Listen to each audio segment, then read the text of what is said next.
ஒரு பகுதியில் வாழ்ந்து ஒரு அரசியல் கட்சி பின்புலத்தில் தமிழ்நாட்டுக்கு அறிமுகமான ஒரு மனிதனுடைய கதை. அதுல சில கதாபாத்திரங்கள் சில கதையை காட்சியா சொல்ல முடியாது. ஏதோ ஒரு கேரக்டர் மூலமா அந்த கதையை நகர்த்திக்கிட்டே போகணும். அது சில டைரக்ஷன் உத்தியில அது ஒரு விதமான உத்தி. அதைதான் அந்த மாதிரியான ஒரு கதாபாத்திரம் தான் என்னுடைய கதாபாத்திரம். பெரும்பாலும் காவல்துறை அப்படின்னா ஐபிஎஸ் அல்லது டிஜிபி அந்த பெரிய ஐபிஎஸ் லெவலில் இருக்கிறவங்க அல்லது டிஎஸ்பி எஸ்பி அது மாதிரி பார்ப்பாங்க. பட் கிரவுண்ட் ரியாலிட்டியில் அந்த கான்ஸ்டபிள் கேரக்டர்ஸ் நிறைய பிளே பண்ணும். அதிகாரிகளுக்கும் விசுவாசமா இருக்கணும், லோக்கல் இருக்கவங்களோடையும் ஒத்து போகணும், உளவும் பார்க்கணும், உளவும் சொல்லக்கூடாது, ரகசியமா இருக்கணும், ரகசியத்தையும் சொல்லணும். இப்படி எல்லாத்தையுமே கட்டி காக்கிற ஒரு என்ன செய்யறதுனே தெரியாம புலம்பிக்கிட்டு மன உளைச்சலோடையும் நோயாளியாகவும் வாழுகிற பலர் ஒரிஜினல் போலீஸுக்கு ஒரு ஒரு கதாபாத்திரம் தான் என்னோட சினிமா போலீஸ். அது இந்த பக்கம் பேலன்ஸ் பண்ணணும், அந்த பக்கம் பேலன்ஸ் பண்ணணும். இது இந்த படத்துல என்ன கௌதமன் எனக்கு கிட்டத்தட்ட ஒரு 25-30 வருடமா தங்கப்ப சண்டை ஒப்பந்தலேருந்து அப்பப்போ எப்பயாவது பார்த்துக்கிறோம், பேசுவோம். திடீர்னு பார்த்தா ஒரு அங்கே போராட்டம் இங்கே போராட்டம் இங்கே போராட்டம் எங்கே போனாலும் போராடிட்டே. இப்போ ஒரு நாள் பார்க்கும்போது 2010 ஏதோ பாப்பா ஏதோ ஒரு ஃபங்க்ஷன் அட்டன் பண்ணும்போது அந்த ஹோட்டலில் ஃபங்க்ஷனில் பார்த்தோம். அப்போ நான் ஒரு நண்பனை கேட்டேன், உனக்கு சினிமாவோட அரசியல் உனக்கு ஈடுபாடு இருக்காப்பா, உன்னால என்ன ஐடியாவில் நீ அரசியலுக்கு போற? அப்போ சீமான் வரப்போறாரு, அது ரசியம் அவர் கம்பேர் பண்ணாடா. நான் கௌதமன் கேட்டேன், இது சரியா? நம்ம சினிமாக்காரன்னா இதுக்குள்ள எல்லா உணர்வோடையும் பேசுறதும் ஒரு திரைப்படத்தோட சம்பந்தப்படுறதும் அதன் மூலமா மக்கள்கிட்ட அறிமுகமாகிறதுங்கிறது வேற. ஆனா அரசியல் கட்சியா போகும்போது, அரசியல் கட்சி தலைவரா போகும்போது, அது வேற ஒரு அமைப்புல தலைவருக்கு கீழே வேலை செய்யறது வேற. நீயே தலைவனாகி என்ன இயக்கி உனக்கு பின்னாடி ஒரு இளைஞர் கூட்டம் வருது அல்லது பல பொதுமக்கள் வர்றாங்கன்னு இயக்குறது ஒண்ணு. இது எப்படி உன்னால கட்டமைக்க முடியுது அப்படின்னு இல்ல ஒரு முயற்சி பண்றேன் அப்படின்னு. இன்னமும் ஏதாவது ஒரு சீன் சொல்லும்போது பாத்தீங்கன்னா, அவர் பொருட்டு ஆகல அப்படிங்கிறத நான் நம்புறதை எப்படி நம்புறேன்னா, ஏதாவது ஒரு சீன் நல்லா சொன்னாருன்னு அவர் கையெல்லாம் அப்படி புல்லரிக்கும். அந்த எமோஷன்ல இருந்து இன்னமும் அவர் முடுபடல. பெரும்பாலும் ஒரு அரசியல் அதிகாரம் சார்ந்து உள்ள போகும்போது ஆட்டோமேட்டிக்கா நம்மளுடைய அந்த உணர்வு தன்மையெல்லாம் குறைஞ்சு ரொம்ப பேலன்ஸ் ஆகி எது நடந்தாலும் வேடிக்கை பார்க்குற மனநிலைக்கு இதை எப்படி கையாளுறதுன்ற ஒரு சூழ்ச்சி அல்லது அதுதான் சரி அப்படிங்கிற ஒரு கட்டம் தான் அரசியல் அப்படின்னு தான் நான் புரிஞ்சு வச்சிருக்கேன். அதுக்குள்ளே ஒரு எப்படி பொருந்துறாருங்கிறது ஒரு கேள்வியா இருக்கும்போது இந்த படத்துல திரும்பவும் பொங்கி பொங்கி பொங்கி பொங்கி அப்ப பொங்காத, இதை இப்படி பண்ணலாம் அப்படி பண்ணலாம்னு பேசி பெரும் போராட்டத்துக்கு அப்புறம் இப்ப ப்ரொடியூசர் பேசும்போது தான் தெரியும், சார் ரொம்ப மெச்சூர்டா பேசுனீங்க சார், ரொம்ப நல்ல அருமையான ஸ்பீச், ரொம்ப மோட்டிவேட்டடா இருந்தது. ஒரு 1000 பேர் ஃபண்ட் பண்றீங்கிறது சினிமாவுக்கு எதிர்காலத்துல தயாரிப்பாளர் சிவசி திப்பாண்டியன் சார், ஈஸ்வர் சார்லாம் இந்த சினிமாவில் பழம்பெரும் தயாரிப்பாளர்கள் பணம் காசு எப்படி பெறட்டுறதுன்றது ஒரு சாதாரண இல்லை. ஒரு ஷூட்டிங் முடிச்சு அந்த படத்தோட ஆடியோ ரிலீஸ் ட்ரெய்லர் ரிலீஸ் தேட்டருக்கு போறதுங்கிறது இன்றைய சூழ்நிலை மிகப்பெரிய சவால். அது பொருளாதார ரீதியாக பல்வேறு சிக்கல்கள் இருக்கு. ஊடகங்கள்ல தேட்டர் ரிலீஸ் ஆகி வெளியே வர்றதுக்கு முன்னாடியே படங்கள்ல இந்த படம் அது அப்படி இப்படி இப்படின்னு போகும்போது அதையும் தாண்டி சில படங்களை மக்கள் எதை விரும்பி பார்த்து காப்பாத்துறாங்க. இந்த படம் அந்த மாதிரி ஒரு எமோஷனான ஒரு அப்ரோச் உள்ள ஒரு படம். அதுல ஒரு நல்ல கதாபாத்திரம் கொடுத்ததுக்காக கௌதமனுக்கு என்னோட நன்றி. கௌதமனுடைய புகழ் எங்க இருக்காரு ஐயா? நான் மாயாண்டி குடும்பத்தோட 10 வருஷம் முன்னாடி ஒரு படம் நடிச்சேன். அதுல எங்க அக்கா மகன் ஒருத்தன் படிக்க போவான். அதெல்லாம் ஒரு சின்ன சண்டை சீன் வரும்போது எனக்கு ஒரு டைலாக் எடுத்தாரு, டேய் ஜாக்கிரதாடா, ஊருக்குள்ள எல்லாரும் இழுத்து விட்டு போயிடுவாங்க, ஒழுங்கா போய் படி அப்படின்னு. அதைத்தான் நான் உனக்கு சொல்ல விரும்புறேன். சமீபத்தில் உன்னை பத்தி ஒரு செய்தி வந்தது, எதையா இழுத்து விட்டு போயிடுவாங்க, உன்னுடைய இலக்கு எதுவோ அதுல நீ ஜாக்கிரதையா இருந்து அச்சீவ் பண்ணணுன்றது. படத்துல நல்லா நடிச்சிருக்க. தனுஷ் படத்துல இட்லி கடையிலையும் நல்ல கேரக்டர் பண்ணா, ரொம்ப நடிச்சோம். ஸோ நல்ல நடிகனாகி நீ வரணும். மற்ற ஏரியாலாம் இப்போ வேண்டாம், உனக்கு சொல்ல வேண்டியது என்னோட கடமை. வாழ்த்துக்கள், எல்லாருக்கும் நன்றி. வணக்கம். அனைவருக்கும் இனிய மாலை வணக்கம். கௌதமன் சார் என்னுடைய நல்ல நண்பர். அடிக்கடி தொலைபேசியில் உரையாடி கொண்டு இருப்போம். என்னுடைய படங்கள் சம்பந்தமாக தொடர்ந்து என்கிட்ட பேசிக்கொண்டே இருப்பார். நான் நல்லா இருக்கும்னு நினைக்கிற ஒரு திரையுலகத்தை சேர்ந்த ஒரு நண்பர். இந்த படம் நான் எடிட்டில் பார்த்துட்டேன். ஆக்சுவலாக மிக பிரம்மாண்டமாக வந்திருக்கிறது. இந்த அரசியல் எல்லாத்தையும் தாண்டி உலகத்தில் ஒரே ஒரு விஷயம் இருக்குது, என்னென்னா வளர்ச்சிங்கிற பேரில் இந்த உலகத்தில் ஏற்படுகிற தொழிற்சாலைகள் எப்படி இன்னொரு மக்களுக்கு பக்கத்தில் இருக்கிற கிராமத்திற்கு எவ்வளோ பெரிய சேதத்தை உருவாக்குகிறது அப்படிங்கிறது தான் இந்த எல்லா இடங்களையும் நம்ம காண கிடைக்காத ஒன்று.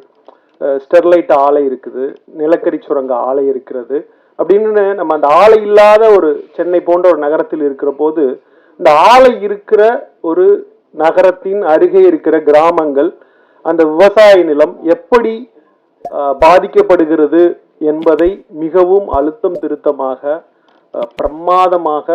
பிரம்மாண்டமாகவும் உணர்வுபூர்வமாகவும் இந்த படம் பேசுகிறது. இதை தாண்டி எனக்கு இந்த படத்துல ரொம்ப பிடிச்சது வந்து தமிழ் கௌதமன். தமிழை நான் மேடைக்கு அழைக்கணும்னு ஆசைப்படுறேன்.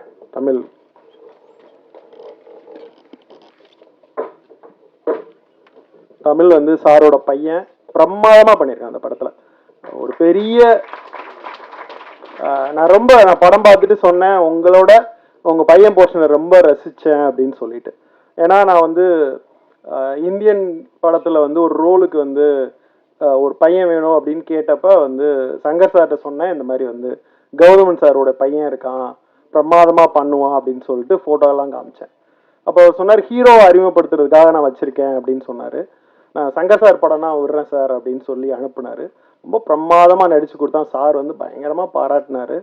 ஸோ இப்போ இந்த படத்துல வந்து மிக பிரமாதமா அவன் வர்ற போர்ஷன் அவ்வளோ மண்ணும் மனத்தோட ரொம்ப பிரமாதமா அவ்வளோ அழகா இருக்கு.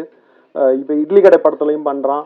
விரைவில் ஒரு பெரிய தமிழ் மண்ணின் கதாநாயகனாக வருவதற்கான எல்லா கூறுகளோடு அந்த டெடிகேஷன் எல்லாமே இருக்கு. ஸோ தமிழை நான் மனமாற வாழ்த்துக்கிறேன். இந்த படம் வெற்றியடைய மனமார்ந்த வாழ்த்துக்கள். நன்றி.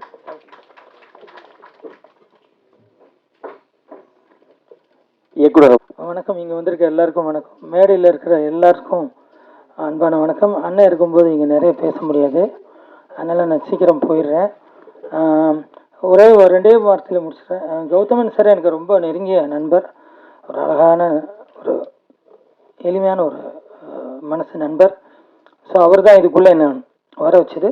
அவர்னால இன்னொரு ஒரு அழகான ஒரு நண்பர் எனக்கு கிடைச்சிட்டாரு, அருமையான நண்பர், நம்ம கிருஷ்ணமூர்த்தி சார், ப்ரொடியூசர். அவர் one of the producer, Krishnamurthy sir. So sir வணக்கம் சார். ஸோ அவ்வளோதான். இதுக்கு மேலே அண்ணன் இருக்கும்போது நான் நிறைய பேசலை. ஏன்னா அண்ணன் டைரக்ட் பண்ண படமும் நான் பண்ணேன், அது மட்டும் சொல்லிட்டு ஓடிடுறேன். நான் அண்ணன் கூட வாழ்த்துக்கள் தம்பி இந்த மாதிரி வாழ்த்துக்கள் படம்லாம் பண்ணேன். அப்போ நான் பாட்டில் அண்ணன் கூட அந்த பிரேக்ஃபாஸ்ட் சாப்பிடும்போது நான் பாட்டில் உட்காந்துட்டாங்க. உட்காந்துட்டு அந்த ப்ரொடக்ஷனில் சாப்பாடு போடுவாங்களே, அவர்கிட்ட போய் அந்த ஒயிட் சட்னி கொடுங்கண்ணே. டேய் என்னடா அப்படின்னாரு. அண்ணே என்னடா அது என்னண்ணே? டேய் தேங்காய் சட்னின்னு சொல்கிறேண்ணே. ஐயோ. அப்புறம் அந்த க்ரீன் சட்னி கொடுங்கண்ணே. திருப்பி என்ன ஒரு பார்த்தார். ஆனால் அப்புறம் புதினா சட்னின்னு சொல்கிறாரு. சரி, அதனால் அண்ணன் இருக்கும்போது நான் நிறைய பேசுறது தவறு. ஸோ அண்ணன்கிட்ட நிறைய தமிழ் வார்த்தைகளை நான் கற்றுக்கிட்டேன். அண்ணனோட எதுவாக இருந்தாலும் நான் பார்ப்பேன், ஏன்னா அந்த தமிழ் வார்த்தைகளுக்காக தான். ஸோ நான் நிறைய பேசலை. நன்றி, வணக்கம், தேங்க்யூ.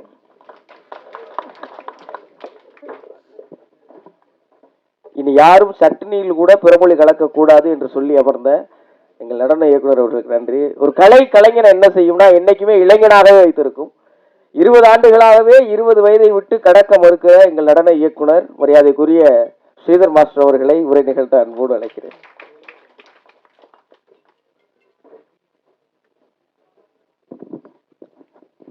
அனைவருக்கும் வணக்கம். மேடையில் உள்ள பெரிய பெரிய ஜாம்பவங்கள் அவங்களுக்கும் வணக்கம். நான் இதில் ஒரு நன்றி மாத்திரம்தான் சொல்லணும். டைரக்டர் கௌதம் சாருக்கும் தினேஷ் மாஸ்டருக்கும். தினேஷ் மாஸ்டர் கோரியோகிராஃபி பண்ணி நான் ஒரு பாட்டு ஆடிக்கோம், நானும் ஜானி மாஸ்டரும். மாஸ்டர் ரொம்ப நன்றி. அதாவது நாங்களாம் குரூப் டான்ஸராக ராஜு மாஸ்டர்லாம் ஆடும்போது அந்த ஒரு நினைவை திருப்பி எடுத்துகிட்டு வந்து திருப்பி அந்த கரகத்தை எடுத்துகிட்டு வந்து இப்படி ஒரு பாட்டை ஜிவி கிட்ட இருந்து டைரக்டர் வாங்கி பாடல்லாம் ஒவ்வொரு பாட்டுமே அதிருது. அதுக்கு ஜிவிக்கு ஒரு பெரிய பாராட்டை சொல்லணும். ஏன்னா எல்லா பாட்டுமே உணர்ச்சி விஷயமா இருக்குது. தினேஷ் மாஸ்டர் அவர் எல்லா ஹீரோக்கெல்லாம் கோரியோகிராஃபி பண்ணியிருக்கும் போது நாங்கள் ஜானி மாஸ்டர்லாம் ரொம்ப அந்த பாட்டை வந்து என்ஜாய் பண்ணி ஆனோம். அது விஷுவலாக இப்போ பார்க்கும்போது ரொம்ப அற்புதமாக இருக்குது. அந்த ஒளிப்பதுவும் சரி, எனக்கு அப்பப்போ இங்கிலீஷ் வருது, பயமாக இருக்குது. அதுக்கப்புறம் நன்றி மாத்திரம்தான். தேங்க்யூ நன்றி.